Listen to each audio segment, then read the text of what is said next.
Hey guys, Dave back again, and today we're going to continue the series for the Sinanju bust, and we're going to end up doing the base section of this. So I hope you guys have been enjoying the series. If you have, make sure to click the like button, click the subscribe button if you haven't already. Without further ado, let's get down to the table. Alright boys and girls, here is section 1 of the base all laid out. This is going to have a majority of your wiring in it. This is going to be your main control box and then the battery pack, which is going to end up sliding out. And I'm going to try and do this as flawlessly as possible, but we will have to end up seeing with running the wiring and everything. Now, one flaw that I did end up finding, I don't know if it's a flaw, but the cover on this, which slides in and out, doesn't stick on there real well. So I'm sticking a piece of masking tape on there just to secure it. This is going to attach to the battery pack, which is right here. And then the rest of these are going to get filtered out to the individual sections. Taking a look at the instructions, it's going to have you feed the power supply in there. You want the switch on the right hand side. That way it will feed underneath this peg. You want to feed it up and over. This is going to be a little tricky because it has you build stuff around it along with the top part while running the wires.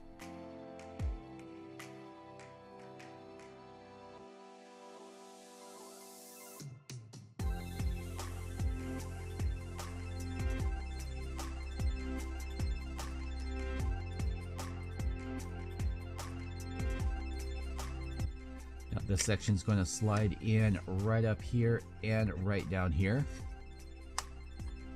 Just make sure and do it even. This is what's going to end up holding in the battery pack. While we can, let's attach it, slide it in, feed the wires in, and you want to make sure that this isn't going to end up binding on anything. Do a test, the LEDs are working.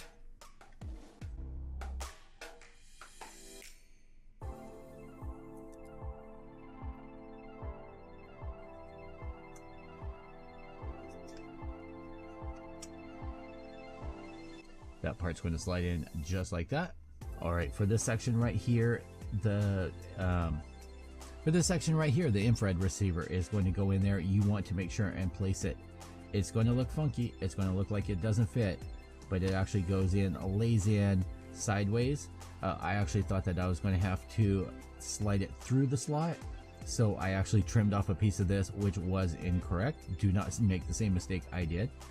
And then this is going to gently, the wire is going to feed up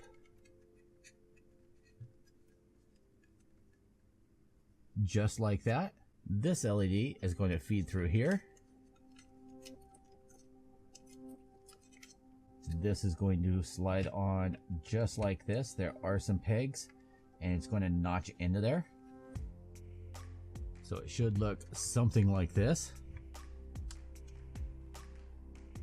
Plug this into here.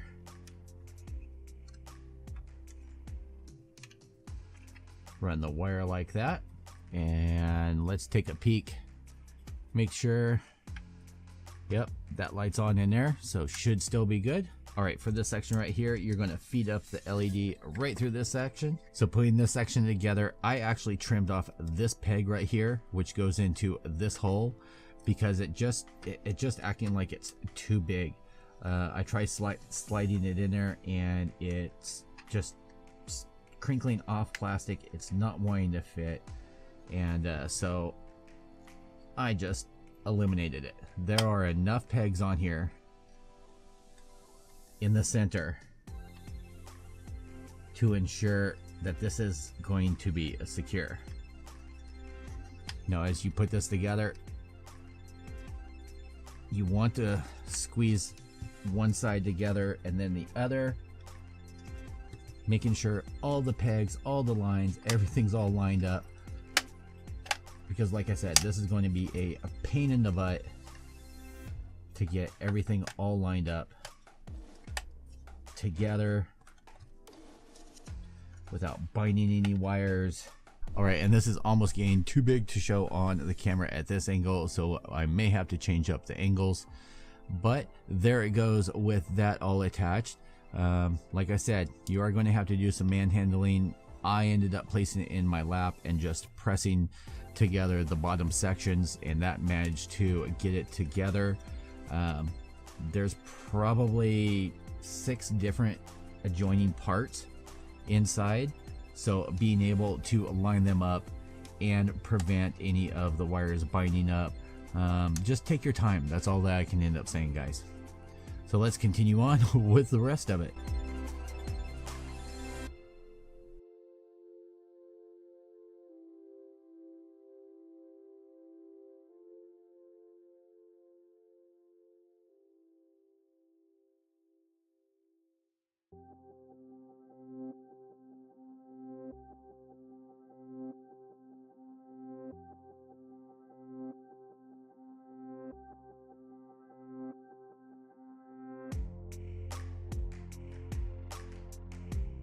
Alright, so I changed around the angle of the camera so you guys can end up seeing.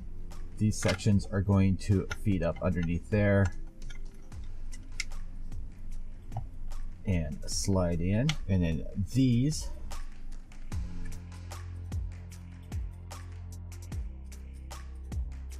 so this piston is going to go in here, this section is going to go over here, and then this section right here is going to slide right into there.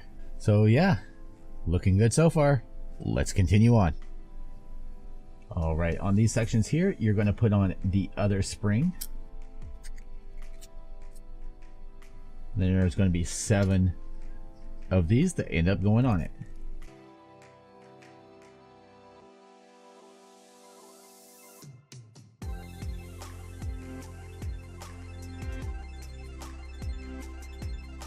So how I would end up putting this on is I would end up pushing in this peg first into the back, and then it's going to go into a slot here. It's going to be kind of tricky. You want to put your finger in here as it slides in, push down, and then in, and it's going to lock into that position. It kind of does this into the body. Now on a lot of these LEDs, they actually left these leads super long, so you're going to want to trim them down.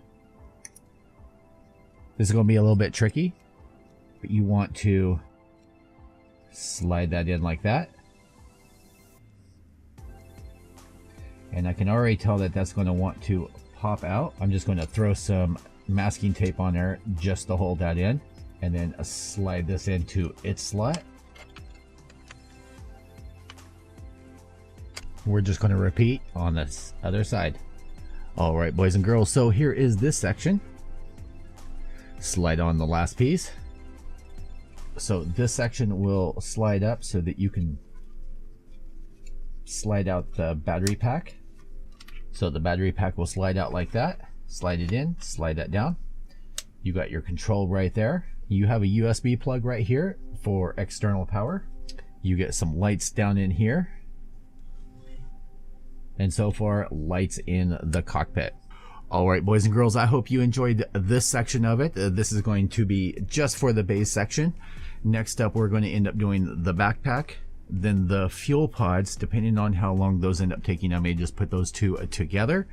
Then we're going to end up doing the wings, and then I think the head is the last section. This was probably the most difficult part of the build, even though the other part took longer, mainly because of all the finagling between the wiring and getting all of the different pegs lined up. You don't have to take my advice on trimming some of those pegs off and getting those in that way, but it definitely made it easier on my behalf of getting everything in there. So far, solid build, you know, and I've actually been hit up by a couple people, and I want to just make you guys aware, if you end up picking it up, make sure and go over all of your runners, all of your parts, and make sure that everything is there. I have one friend that ended up purchasing one secondhand from another person that ended up the internal section when it comes in there that's attached to the collar. The person had left that out of there. I think Justin got it and he was missing some of the metal parts, and another person ended up getting it and it was missing some parts in general. Now most of the ones that ended up getting with missing parts ended up getting them from Samuel Decal, so take that as you will. Otherwise, this has been fun so far. Thank you for hanging out with me. If you like this and you want to see the continuation of this build, definitely click that like button. click the subscribe button, and I will see you guys all in the next video. Peace out, YouTube.